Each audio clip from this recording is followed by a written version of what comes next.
humans. Welcome to The Frontline, a leadership and business podcast brought to you by Peregrine Corporate Services, an Isle of Man-based fiduciary provider. My name is Martin Hall, and thanks for listening.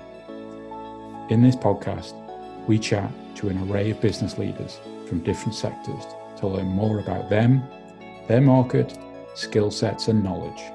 We hope you enjoy. So today I'm joined by Tim of Slatter Communications. Thanks for joining me today, Tim. Pleasure. Thanks for having me. No, pleasure. So first of all, just to give our audience a bit of background, perhaps you can let us know kind of where you grew up, schooling, early schooling years, and sort of further education if you went into that. Where did that all begin? Cool.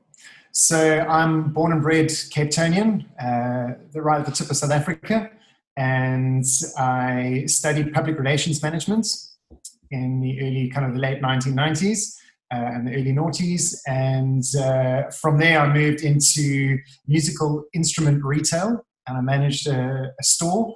I had a lot of experience around advertising, marketing, retail management, cash flows, that whole side of business structures and business growth.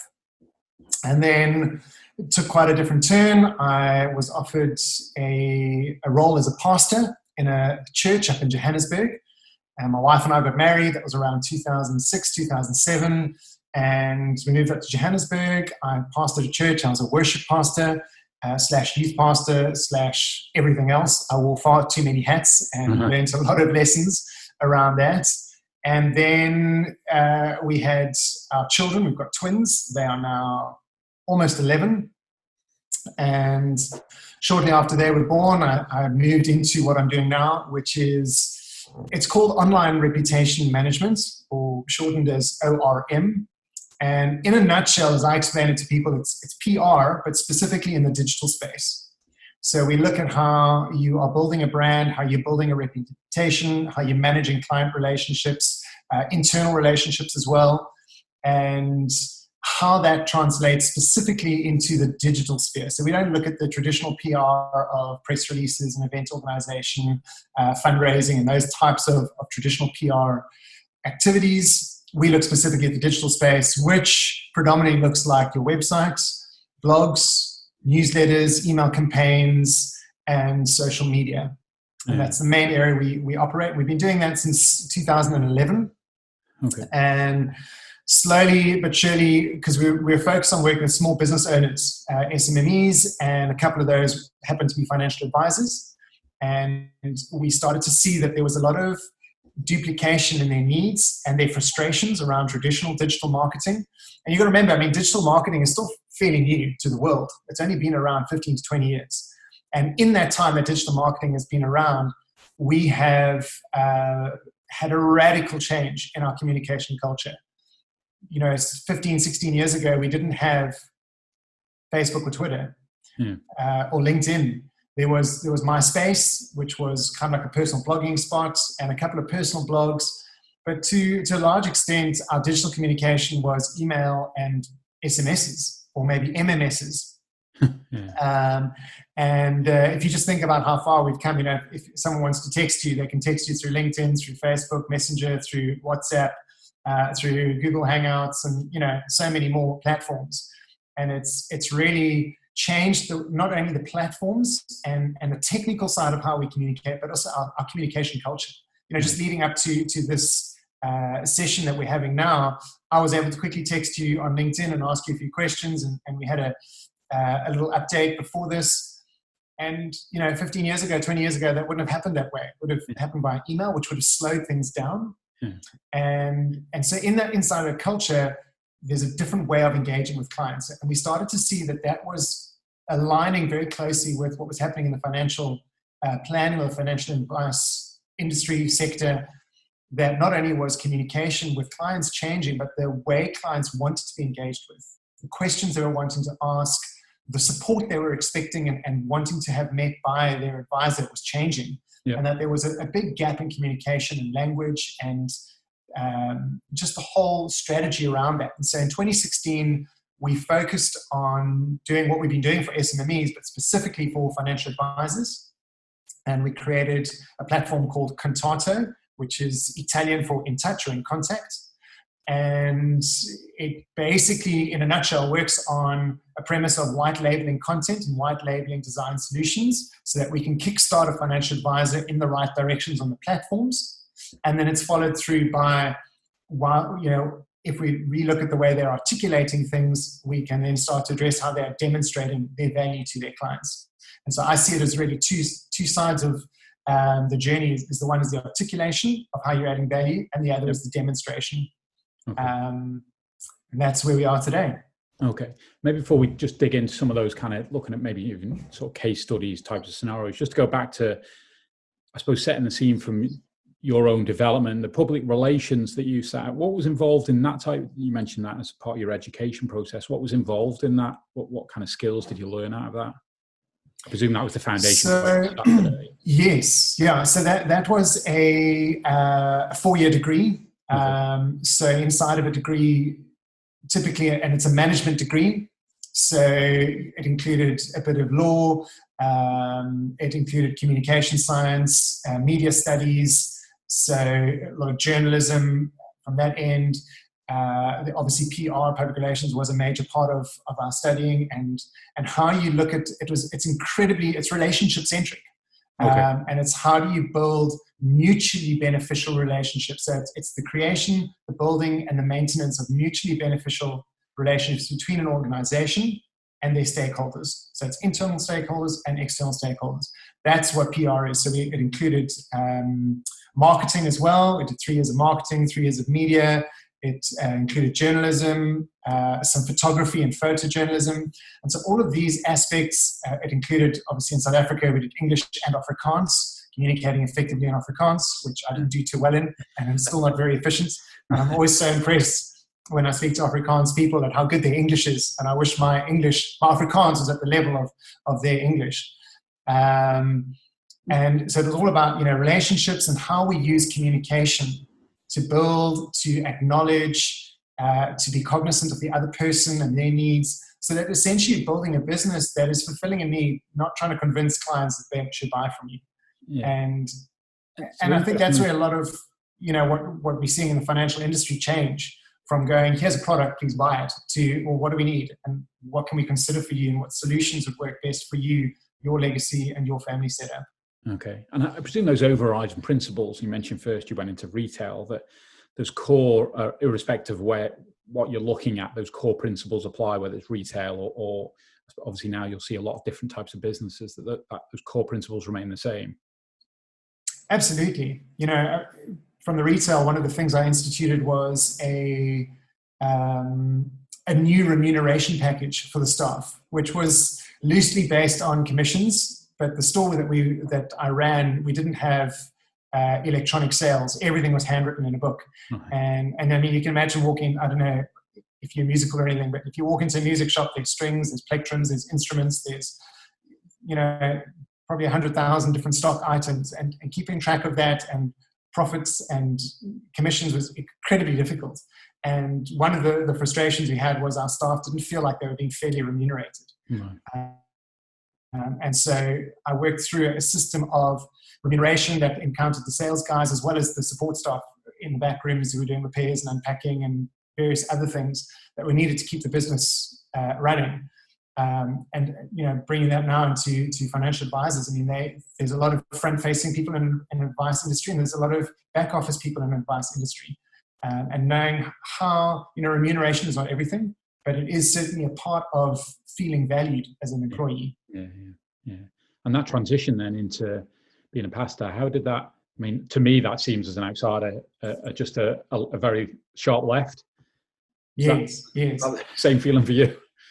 So no, I felt like there's been such a lovely flow, and right, okay.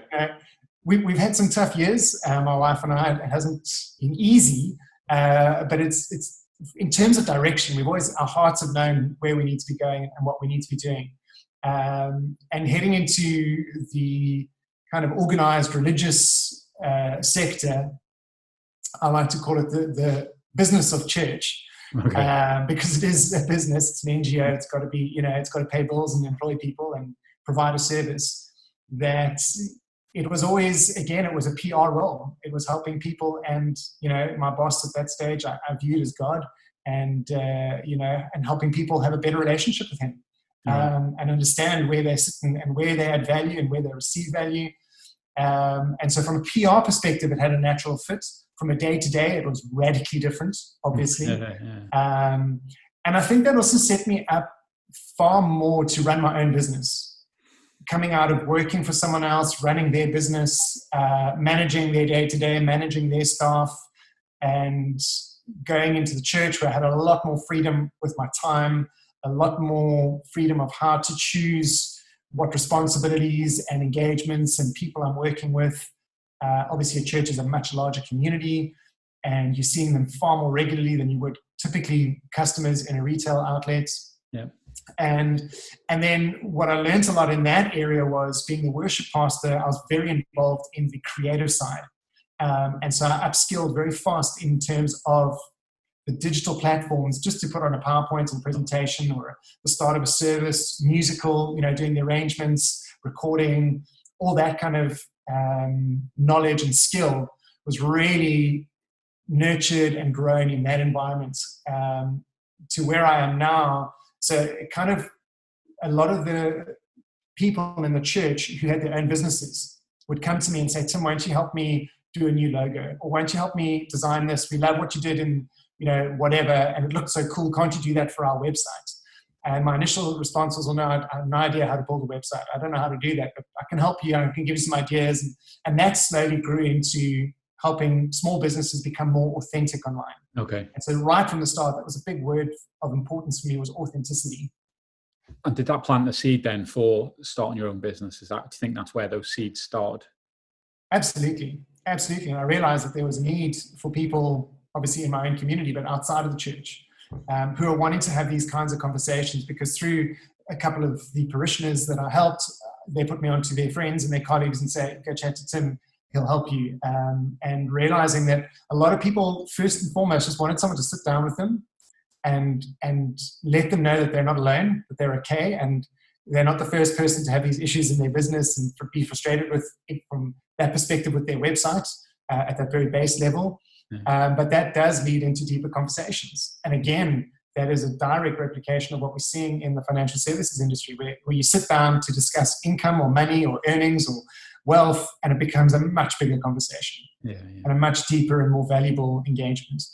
And how daunting to start your own business? How daunting was that? I mean, you see a lot of people, I guess, probably don't do it because they're whatever the right word, whether you use the word scared or concerned about money, financial. How did you and your family deal with that step? Well, I guess, I'm really fortunate to have a supportive family, and I don't for 1 minute undervalue the role that my wife, my parents, now in later days, my kids are really supportive of it now as they're getting older and understanding. And we unschool our kids, so they're around us all the time. It's a homeschooling environment. So they're very aware of when I'm talking to clients, they already start to understand the exchange of value and transactional conversations and what that looks like. But right from the start, my wife was behind me in what we needed to do. She now works in the business with me. My parents were very supportive of the journey, and I had a couple of really close mates who supported me in that. So I think, you can't, if I was doing it on my own, I don't know where I'd be today. You sometimes think, if I had all the time in the world and I didn't have to spend time with my family and these people and those people, I could get so much done.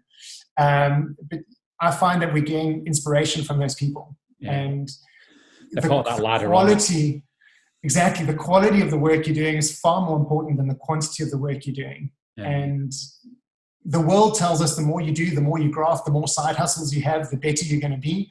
And I really struggle with that concept because, I've had so many guys say, don't you want to, make money for free on the side? Wouldn't you want to have a, passive income, blah, blah, blah. And I'm like, all I want to do is just focus on what I'm doing right now. This is what's in my hand. This is what I'm good at. And I want to be really as good as I can be and keep growing. And conversations always lead to new conversations. I don't need any more. And when I see people saying, do more, you should have 3 or 4 side hustles and you should be grafting at this, and the guy who, be the hardest worker in the room, wake up at 6 a.m., go to bed at 12 p.m. And, I kind of feel like we've got to find our spaces of rest.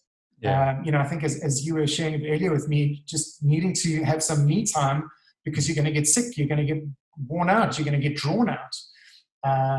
And I think having family, although sometimes that could feel frustrating, if you feel you've got to go to attend an event or be present here and you're tired, now you've got to do a dinner or this or that. And for my wife and I, when we had our twins, right at the start, we said, whatever we do, we want to be available to them. And so we've made specific decisions. And starting a business for me, whilst it had many challenges that everyone faces of income and liquidity and cash flow, it allowed me to be present in the afternoons when my kids were growing up. Yeah. And I suppose they are still growing up. They're only 10 and a half now. Yeah, that's big though, isn't it? That was a big, yeah, absolutely. I didn't disappear for 8, 9, 10 hours during the day and then come home in the evening. I was present, and I would work late into the night, sometimes 2, 3 in the morning. And I've had months where I'm going out to coffee with a prospective client and I've only got about $80 in my account, and I'm hoping they pay for coffee because I don't know, if they want a muffin as well, I don't know how I'm going to cover that. And that's, you do those because I believe in having the freedom of time and showing my kids that this is what I'm committed to. Yeah, no, you're right. It's a very important balance, isn't it? So looking at, going into a case study, so a client comes to you to help us dig into that relationship. They're looking for some help with the PR. Do you initially sit down with the client, look what is their end goal? How would you approach that, or what are they looking to get out of it, and then build it from there? Absolutely. Yeah. So we've got kind of two approaches. We've got what I call the off the shelf or the white labeled approach, because a lot of advisors that we speak to are not quite there yet with their own idea of what they need. They just realize, sure, this digital world is passing me by and I need to jump on that train as fast as possible. And they don't care what carriage they jump onto. They know they need to get on if they're going to get to the next station. And then a handful of guys are like, no, we want to travel first class. We know who the train is, we're up to speed with it, but it needs to be an experience that we choose for ourselves. And so for the guys who just need to jump on fast and get the ball rolling, we've got the off-the-shelf solution, and we don't typically spend too much time in conversations around their business setup. Yeah. Purely, I think, because they don't have that time yet and they're not in that headspace yet. But the guys who want a custom experience, we sit down. We do kind of an hour and a half session with them, which I call an ORM strategy deck. And then we build a look and feel document for them from the start, before we even get to the website and anything else.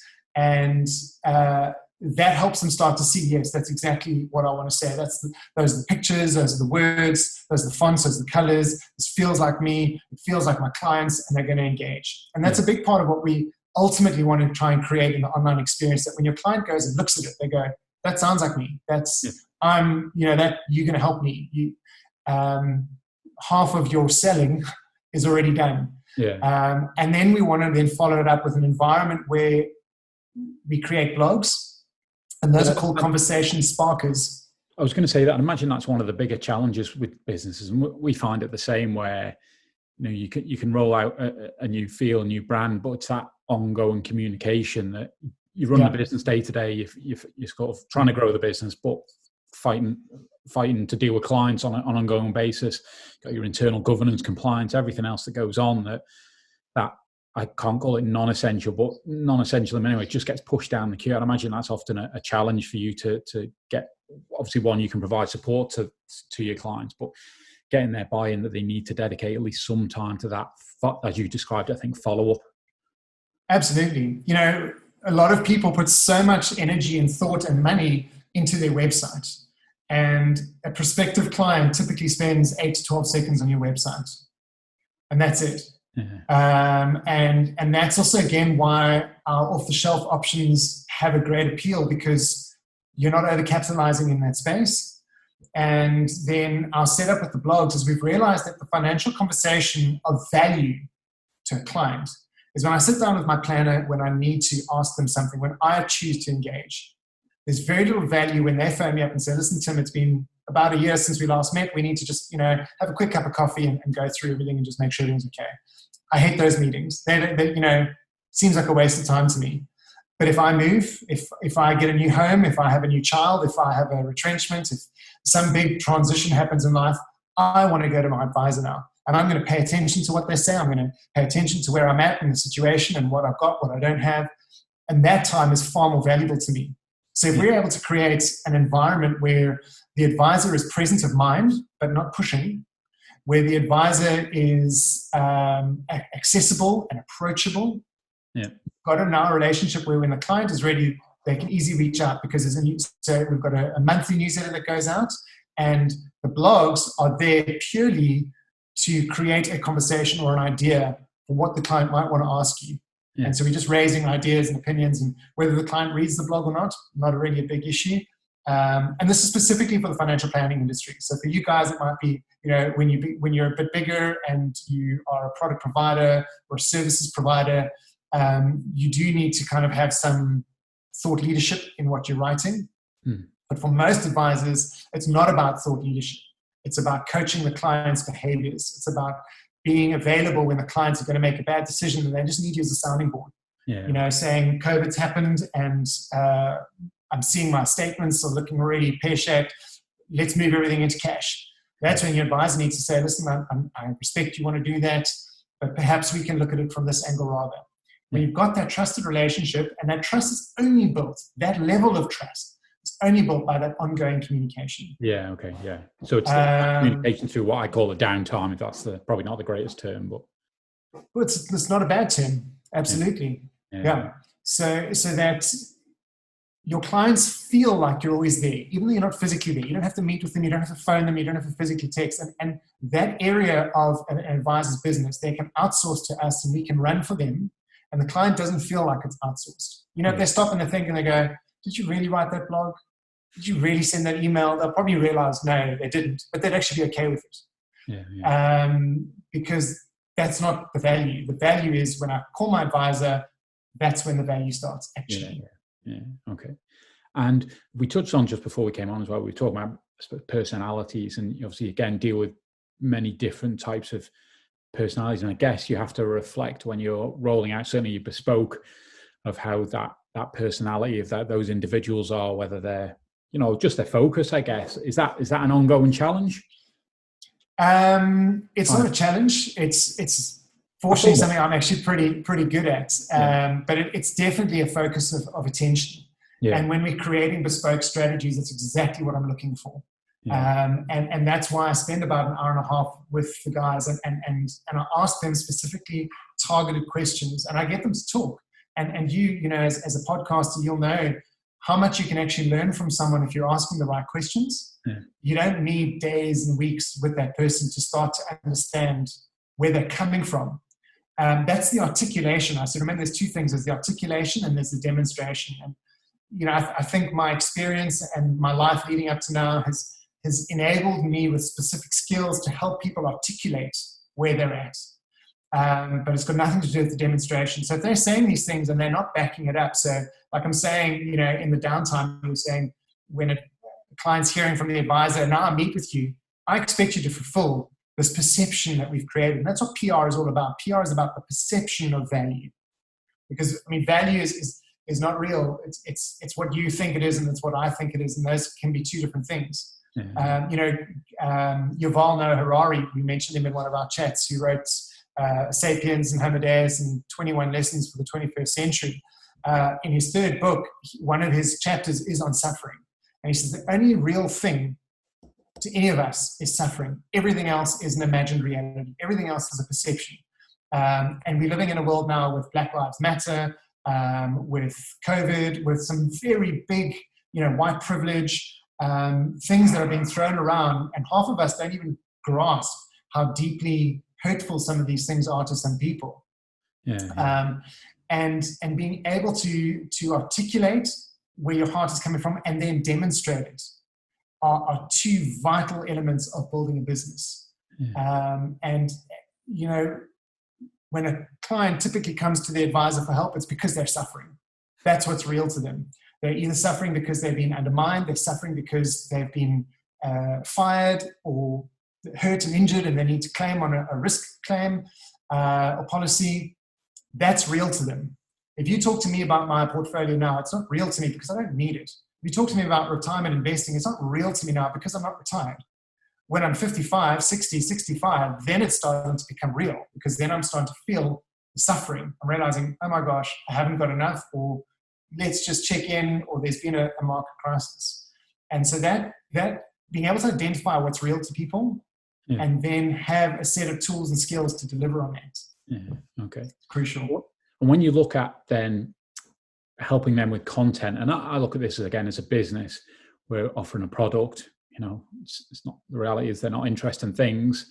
And I'm sure financial advisors find the same, if they're trying to sell pensions, they're not the most thrilling thing in the world, no offense, but obviously very important. How do you, your advice in making sure that content is, because again, you can push out content, but it needs to try and have some value. How do you approach that to make what I maybe call boring stuff less boring for people? Yeah. So, one of the strategies we've employed is to try and not talk about products. Okay. And so one of the things we say is we want to be conversational, not transactional. We want to talk to process, not product. And those are kind of some of the underlying strategies we employ when we are coming up with our blog titles for the month, when we are creating content for advisors on their own websites, when we're searching for images. So that, again, as I said earlier, when a client looks at the blog, when they look at the website, they see themselves, or they see the life that they want, or they identify with their goals, their dreams. A lot of advisors use the words helping you plan for your goals and your dreams, and all of that becomes a little tired after a while. So it's about being relevant, and that's what PR is also about, is being relevant to what's going on. In first year media studies, we learned about the zeitgeist, which is the spirit of the people. And our challenge is to write relevant blogs that have evergreen value. So if I read it now, it makes complete sense with COVID. But if I read it in 12 months' time, it'll still make complete sense. So we try to use words that I would identify with what's going on right now, and it makes sense, but it's still broad enough and generalist enough for me to use it later down the line. And in our training sessions, so we do online training modules with our advisors, and we show them there's 3 modules. The first one is, how do I use my website in a meeting with a client, and how do I create an online experience where I don't waste time watching cat videos when I go to social media. The second one is how do I use my email stats? So we use a platform called MailChimp to send out bulk emails, which is a fairly global standard. I think most people use that. And the third one is social media and LinkedIn, and how do I leverage that space to have better relationships with my network as a whole. Yeah. And so we try and tie all of that into being relevant. How do you use those blogs? How do you go back in your archive of your website to find other blogs? Because when you then share all the blogs and you pop it up and someone links through it, Google sees, there's a deep link. And it takes you through to the site, and Google's and it starts to push your rankings up in Google. Yeah, okay. So now we're helping your clients, we're helping you have better conversations, and we're helping the SEO of your website improve through use of the blogs and the links. Yeah, okay. And then that communication, so using blogs as an example, I guess 2 different financial advisors, probably the message or the language is different just by the nature of their business, maybe. Again, is that something I use the word challenge, but something that you're constantly looking at, because one advisor's language is different from another's, let alone then their demographics different, whether it be geographical or range or whatever it might be. Yeah, so we started working with our first financial advisor in 2012. And we gave them a free site and blogs and newsletters for about a year, I think it was. Because the advisor came to me and he said, Tim, if you run a blog and a website for me and I get all 25 guys in my office to run with it, can you give me a better deal? And I was like, but then you all have a site that looks the same. And I was like, but you can change a couple of colors here and it'll have my picture. And I only speak to my, 150 clients and they've got their clients. It'll work. And that's actually how this idea for Contato came from an advisor. And we spent about a year, and they were a tied agent or a specialist agent. I don't know what you call them over there, but they were not an independent advisor. They could only sell one product provider's products. Okay. And we spent about a year, getting it right, getting it wrong, getting it right, getting it wrong. And slowly, and we only really pushed this in 2016. So for about another 3 years, we ran with him and then a few more word of mouth guys. And I think we had about 7 guys by the time we said, okay, we want to really focus on advisors now. And we're working with about just over 100 planners at the moment individually. And we've got about 3 or 4 franchises. And inside of that, pretty much everyone's on the white label content, but we have got a handful of guys who have custom content. Okay. And then in those instances, we speak to the values, we speak to the language of that specific company. Yeah, right. We go through their site. If we haven't built their site, we go through what their marketing team has put together. We have a good understanding of the images, because from images, you can immediately see, are they more abstract or are they more personable? Yeah. And I always push them to try and shift that. If I'm seeing too many pens signing papers, too many buildings, too many mountains, I say, guys, or the bull at the stock exchange and the bear at the stock exchange, I say it's not quite hitting your clients, but you can kind of see, is it more white collar? Is it more relaxed? Yeah. Is it in a certain color frame? You've got all your blues and your grays, or is it very vivacious in full color?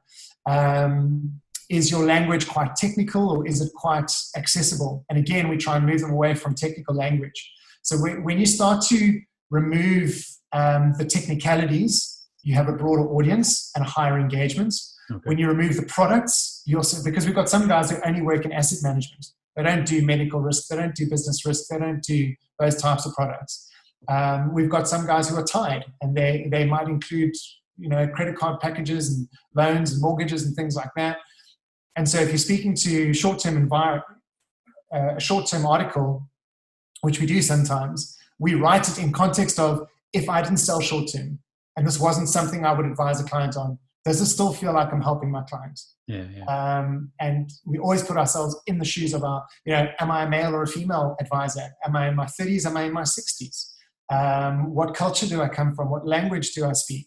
Yeah. And so we worked with guys in Australia, in Canada, in Italy, Namibia, Scotland, UK, and there are little tweaks here and there that we make, but fundamentally the message comes back to, how am I building authentic relationships?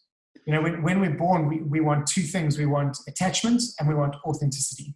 And that's what we're trying to help guys build inside of their communication strategies. Right. Okay. And it's interesting now, when you look at like the $1 million question, I guess, for most businesses, building a network, obviously what you do from that digital space, do you always or is it a part of the process of always reminding those business owners that this is one piece of a number of pieces of the jigsaw to build that network?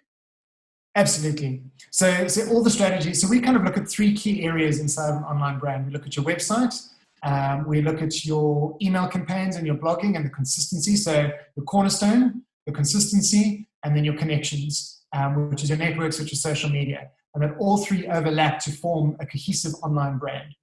And so, we'll have some guys saying, oh, not all my emails are going through, or I'm not getting high engagement. We'll say, but that's not your only point of engagement. Your online brand, I also say to advisors, is not there to replace you. It's there to reinforce you. Okay. Yeah. And so people aren't picking up on the emails. Hopefully they're picking up perhaps in the social media space. If they're not picking up in those places, they're Googling you. They may be talking to you face to face. Because remember, we still have conversations like this, even if it's over video. That it's not to build an autonomous business, because this is not what the financial industry looks like. It's not about robo-advice. It's not all about automation and autonomous engagement. It's about speaking to another person who gets me. Speaking to another person, I've always said from the start, I said the planner is the brand, not the company that they represent. Because a company can have 600 agents and only one of them will work for you. Why is it? Because it's got nothing to do with the product. It's got to do with the person you're engaging with. Yeah. Does this person encourage me? Do I leave feeling motivated? And so, do you do elements of training around that, of trying to help people improve in that area? We don't at the moment, really, because no one's really asked us that. But building a network, it's a skill you have to develop, and it's also a journey. So a lot of guys say you've got to find your ideal client. And I think for a financial advisor starting out, that's impossible, because you don't really know who your ideal client is yet. And you can start to say, well, someone who looks like you, someone who feels like you. And then I think a lot of advisors are struck by this, wow, I don't know who I am. Which is where the Enneagram we chatted about earlier starts to come in, and following people like Brené Brown and Gabor Mate, and starting to understand, where do my addictions come from? Where do my attachments come from? What makes me who I am? What gets me excited and motivated? That helps you start to identify your ideal client. But initially for small businesses, and this is what I did as well, is you just connect to as many people as you can. And kind of people say, oh, you need your help there, you need your help there. We started working with all the SMMEs. We worked with churches, we worked with a chocolatier, we had estate agents, we had construction guys. We had such a diverse client grouping, and guys in the motor industry all over the show. Slowly then starting to see we really have a great affinity with this type of client, and I want to start working more with these people. Yeah. And so it was about 4 years before I started to niche, and it's been another 4 years before that niche is really starting to flourish. Yeah. And where I'm starting to feel like I know enough to confidently say to people, don't do that. You do need to do this. Yeah, okay. If you're experiencing an issue there, it's because you've done that. Let's go there. A lot of it has been, I don't know why that's happening. Let's explore it. Because of there. Next guy, I don't know why it's happening. The same link. Okay. Same link. Okay, cool. Fourth person, it's probably because you haven't done this yet. Let's look at that. And then we redo that. And so your network, so for me, it started off connecting to as many people as I can, just slowly refining as I understood myself and what I was good at and which clients I could really add value to knowing that my ideal advisor is now a financial advisor who's frustrated with the way they're communicating online, wants to do it more efficiently, wants to do it more professionally to add value to their clients, not to sell. Okay. We're not in the business of helping people sell. We're in the business of helping people communicate authentically. Yeah, okay. And then you mentioned a few names there in regard to kind of self-development. Where do you look for kind of, I suppose you use the word inspiration and development for yourself? So I think right at the top of the list, top of the list is my wife. I think she's so savvy and so switched on in this area, and she's challenged me to do a lot of personal growth. But we look at, Yuval Noah Harari, who I mentioned earlier, who's a historian and has written several books around the history of mankind and where we're going and what we're engaging with right now, and the systems and the structures that are going to be challenged in the new way of living and doing things. And I think COVID has brought a lot of that to the fore. The global lockdown, shutdown has made people realize that the systems are not infallible, and that there are different ways to do things. We also follow a movement of unschooling, and there's, my wife follows people there, and I just listen to what she's saying and follow some of the stuff she shares with me. So I don't know key people there, but unschooling is really a journey of allowing our children to grow and educate and learn by self-directed education. And so that's been a big part of our growth. And as you go down that road, you realize that emotional intelligence trumps academic intelligence. Okay. And there's a beautiful quote, I think it's Hippocrates, I used to pronounce his name, could be Aristotle, said, you cannot educate the mind without educating the heart. Yeah. And that really has resonated with us. So then we've gone on the journey of the Enneagram that I shared with you a little earlier. I think we mentioned it. Yep. And the Enneagram is just a great typology of understanding who you are and your personality type. There's another guy called Gabor Mate, who looks at the psychology of woundedness and our attachments and our addictions. He's done quite a bit of work alongside Russell Brand and kind of that mind space. Brené Brown is also a great person to listen to. So it's people who are being brave enough to ask questions that we haven't asked because we feel we need to be so switched on that we know it and we've got it all together, or because it's been perceived as a weakness to ask that. Yeah. Interesting. A lot more books for me to go and buy.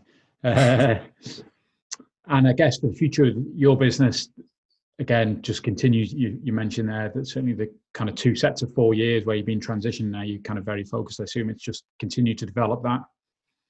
Absolutely. Yeah. And starting to understand how my roles are changing and what people are needing from me. Yeah. 7, 8 years ago, 6 years ago, it was very technical. I was really involved in the day-to-day of my business. I was the only employee initially before our team grew.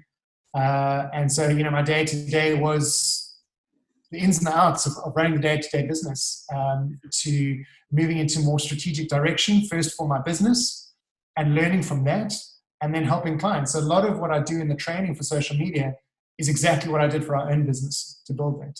Yeah. I don't blog as much as I used to, but I used to blog regularly, send out email campaigns regularly. And I suppose I still do it regularly. It's just not as much as I used to. And so maybe I'm harder on myself than I should be. But everything that I've helped my clients do is stuff that I've tried and tested myself. Yeah. And I recognize that a financial advisor, typically, especially the independent guys, are also business owners.